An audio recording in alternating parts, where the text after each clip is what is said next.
Hey, good morning. Welcome to the JeepSolid Garage. My name is Dale. I'm glad you're here. So I get a lot of questions about the total cost, like what did it cost for me to do my engine rebuild? So I went through all of my receipts from the beginning to the end, and I added up everything that it cost for me to do a complete engine rebuild. But not only that, I'm going to cover some things I wish I had done, some things I learned, some things I wish I had done differently. So let's take a quick look at that.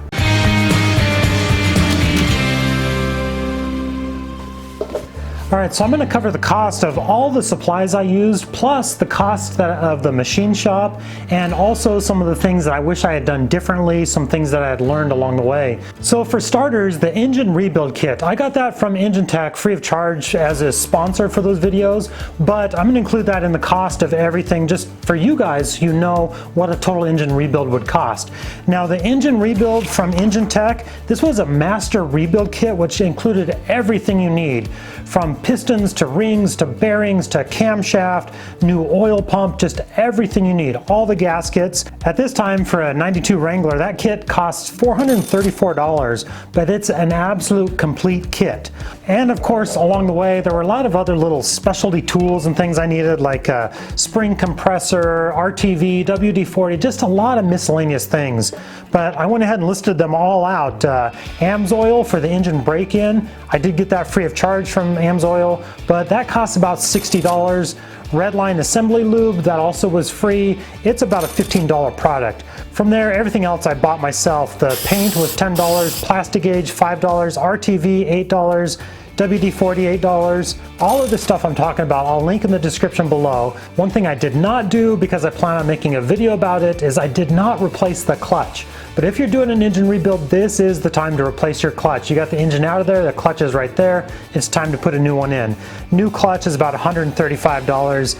A clutch key to get the clutch disc in place is about $5. Thread locking compound, $8. A new belt for the engine, $10. An engine brush kit, even though I had it professionally cleaned, you still got to brush it out a bit. That's about $15. And there are some tools that you need if you don't have them on hand, like screw extractor set, a spring compressor, some miscellaneous things. Those are like $8 and $12. But the supplies, my total cost for my supplies is $733. That includes the Engine Tech kit, the AMSOIL Redline, and all the tools and everything else. Now machine shop costs. So the head, working on the head, hot tanking, magnafluxing, and resurfacing the head was $85, not bad. That you get back your head, it's nice and flat and level, perfectly clean, ready to be rebuilt. The block, I had it hot tanked, bored over, 30 thousandths over, honed, and they assembled the pistons and rods for me, put all the cam bearings in. That total cost was $311. I also had the machine shop polish my crank. The journals on the crank, they were a little rough, so they just need to be polished up a bit. That was $50. So machine shop costs were totaled at $446. Not bad. So that puts the total cost of this rebuild with the machine shop and the supplies at $1,179, give or take a little bit. There might be a few little miscellaneous things I left out. So roughly $1,200 for a complete engine rebuild, but I included the cost of a new clutch in here as well. So you'll just be ready to go. That'll be an awesome build. So a few things I wish I had done or learned that I wish I had done differently. First of all, I wish I would have drained the fuel on this before I parked it. It sat in here for a long time. This was a slow build for me because I was making videos for you guys, but I wish I had drained that fuel. I didn't want that fuel sitting in the fuel lines for a year that I was working on this. So I wish I would have drained the fuel, gotten that out of there, but you know, it worked out okay. Another thing is I attempted to clean the engine block on my own, and that was just a big failure. Well, I finally came to my senses and thought, what? Thought originally, you know, we could do all the cleanup myself, but that's gonna be hours and hours of work, and honestly, really, it's like, pay the $100 or whatever. So over the next couple days, I'm gonna call around to my machine shop and maybe a few others, see what they charge for hot tanking versus blasting versus baking, or what method they use, because getting the outside of it has actually been, you know, a little tedious, but kind of easy. Getting all the internal components sparkly clean is going to be really tough to next to impossible. Impossible is what I was going to say. Next to impossible. Exactly impossible. what am I doing? Let's just give this to the machine shop, have them hot tank it, and it came back squeaky clean. Like seriously, you could eat off that thing. It was so clean, it was so nice. So I really recommend, if you can, just take the engine block to the machine shop, have them clean it. It saves so much hassle, so much work.